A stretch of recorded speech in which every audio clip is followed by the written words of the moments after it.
The Denver Nuggets need to make some moves to surround Nikola Jokic with more talent. However, those moves might not need to be as drastic as you think. While it seems like the last couple of years have been a waste for the Nuggets, with Nikola Jokic putting up back-to-back MVP seasons, yet they can't even get out of the second round of the playoffs. This year, not even out of the first round, as they got swept by the Warriors. But they get these two guys back, and that makes their squad a whole lot better. Jamal Murray, Michael Porter Jr. coming back. And yeah, so let's talk about it. Make sure to like button and subscribe button if you do enjoy at any point, and make sure to stick around till the end of the video. Now let's go ahead and get started looking at who is finally back. One in Jamal Murray, who averaged 21 points per game, 4 rebounds, and 4.8 assists in the 2020-2021 NBA season. He was balling out, especially in the bubble. That Jamal Murray versus Donovan Mitchell series was just insane. And then he goes on and leads the Nuggets to the Western Conference Finals, which a lot of people forget about. But he was shooting 48% from the field and 41% from three before he tore his ACL, I believe in March. Yeah, because he played 48 games, 36 minutes per game, and he will be 25 years old. So he did that as a 23-year-old. So yeah, very bright future for him. And then Michael Porter Jr., a guy that's got a very bright future as well. 19 points per game, 7.3 rebounds, and 1.1 assists a night in his most recent healthy season. Of course, he did play 9 games this year where he was just horribly inefficient before, I believe, having to get back surgery. But that year he shot at 54% from the field and 45% from three, as well as 0.9 blocks. Insane. I mean, video game-like demigod numbers. 31 minutes per game as a 22-year-old. That's what he did, all that in his 22-year-old season, and averaged 1.3 turnovers a night. So those two guys back should make the squad so much better. They'll have a lot more depth as well. Bryn Forbes, taking a look at the free agency decisions. Forbes is the first one here, 8.6 points, 1 rebound, 1 assist per game, and 42% from the field, 41% from three. If it's the right price, I'm bringing Forbes back. He's a nice contributor off the bench, and he showed that he can be a contributor off the bench for a championship team. Austin Rivers, probably only bringing him back for a minimum, 6 points per game, 1.7 rebounds, 1.3 assists. Did some good things for this Nuggets squad. 42% from the field, 34% from three, 1 steal, not overly efficient. So yeah, only for a minimum there if it's Austin Rivers. Boogie Cousins, I do want to bring back. Super efficient in his minutes, 9 points per game basically, as well as 5.5 rebounds. And he only played in about 13 minutes a game. Shot at 46% from the field, and even 33% from three.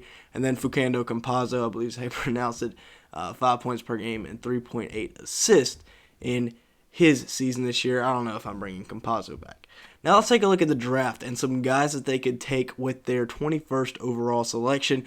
Marjon Beauchamp here, he's the first one, and a very high energy player, scrappy guy, does the little things, not really a superstar in terms of scoring, but that's what I think the Nuggets could use, especially with that 6'7" frame. And then you got either of these two guys, E.J. Liddell or Malachi Branham. Branham, a lights-out scorer, although he is not declared for the draft yet. And then E.J. Liddell could be a Draymond Green type guy with that weirdly long wingspan and his ability to block shots for a 6'7" guy being freakish. Either of those guys at 21 would be a great pickup. You could also go out and get Kennedy Chandler to shore up that guard rotation, although with Jamal Murray coming back, I don't really think you need to take Kennedy Chandler, especially with Monte Morris and Bones Highland already. And then you could also take a flyer on Patrick Bowen Jr., guy that reminds me a lot of Michael Porter Jr., to be honest. I mean, first off, they're both juniors, and their play style's a little like 6'9", MPJ 6'11", but both pretty good scores coming out of high school. Now, guys under contract. They have 8 guys making a combined $151 million. Of course, the two we talked about in Michael Porter Jr. and Jamal Murray, as well as Nikola Jokic, who this year averaged 27 points per game, 14 rebounds, and 8 assists in another MVP caliber season. The man is just insane. He does that on 58% shooting from the field, which is not talked about enough. That is crazy. 28 points on almost 60% shooting from the field. Also got a steal and a half and shot at 34% from three as a 26-year-old. This young core is going to continue growing and developing together, and man, by the time they're all veterans, they're going to be scary. He did that in about 33 and a half minutes per game. Will Barton averaged 14.5 points per game, 5 boards, and 4 assists this year as really the secondary option for this Nuggets squad behind Jokic, especially once Porter Jr. went out. 44% from the field, 37% from three, and 30 minutes per game for Will Barton this year.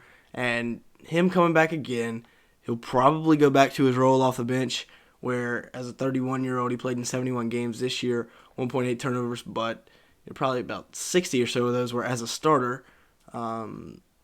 It'll be a bit of a shift in roles, but Aaron Gordon will be in the same role next year. Probably not as many touches.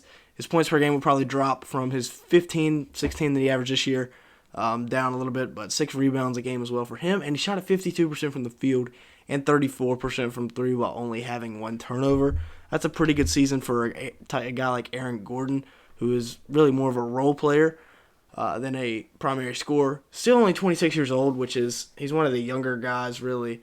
You think about, he feels like he was in Orlando forever, but he was a one-and-done guy, so he's still only 26 years old. Monte Morris, 12.6 points per game, 4.4 assists, and 3 rebounds a night. One of the best backup point guards in the league, one of the best assist-to-turnover ratio guys in the league, and one of the most efficient guys in the league. 48% from the field, 40% from three, 1 turnover. A guy you absolutely have to keep around. Jeff Green, the old veteran, maybe it's time to move on from him, but he did average 10.3 points, 3 rebounds, and an assist and a half per game this year for the Grizzlies.